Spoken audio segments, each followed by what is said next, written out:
Today is ski or snowboard day. Let's go!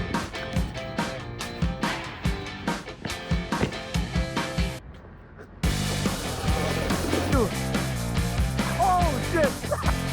Oh shit!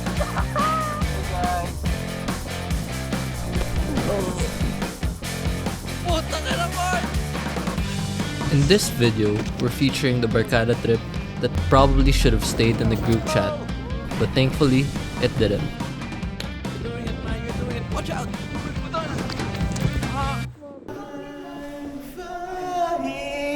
Gravity, and you won't bring me down. We made our way to Teine Ski Resort, the most accessible ski spot from Sapporo, and perfect for beginners like us. It was only about a 30-minute train ride from Sapporo station. Kaibigan natin dito mukhang may hold up in daw. Just when we thought Japan was the safest place ever, we didn't know that we'd spot a burglar on the train. We finally arrived at the ski resort and scanned our tickets. Then we lined up to get our ski gear and jackets. If you're curious about the cost, we spent around 6,000 to 8,000 per person, and here's the breakdown. And look at Anton, who spent 30 minutes looking for a gear only to end up on a woman's set. That's Anton! Oh, that's all. Nandito sa Ate Eloy. You also, right? I was like, Wait, sa Ate Eloy. We started off at the little conveyor belt just to get a feel of things. Then came the real test, the practice lift. And let's see how my friends do.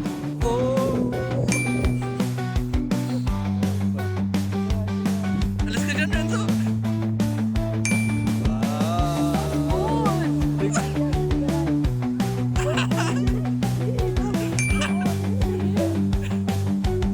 let the chair push you.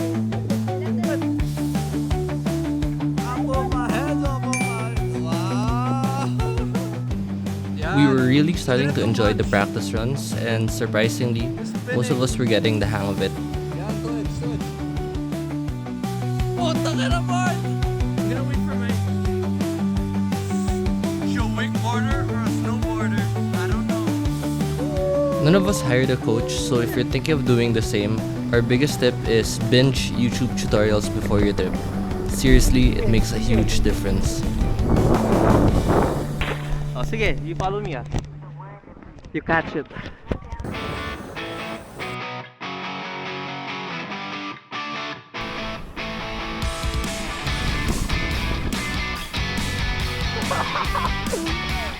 Oh, go, go, go!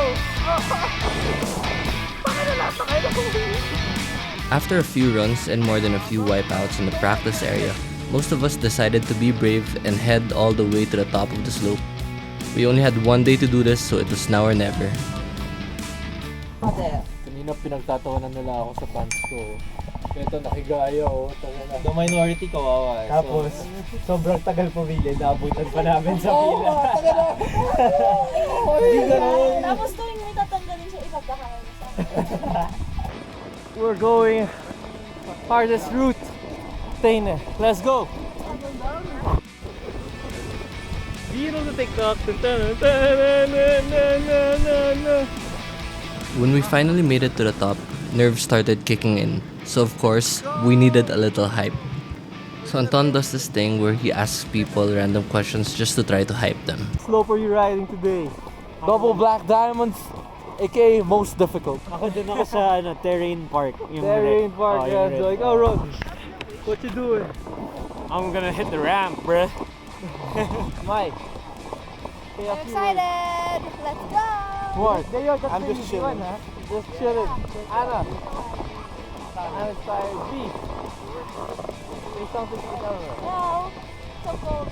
This looks fun, but for real, we're only just going to take the beginner route.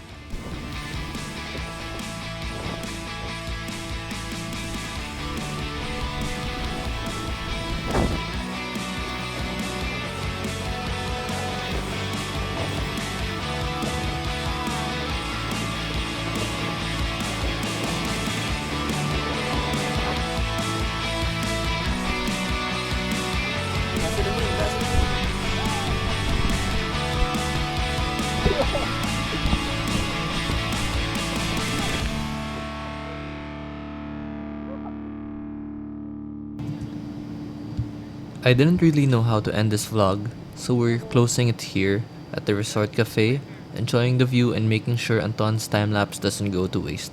A perfect way to wrap up a chaotic but unforgettable snowboard day.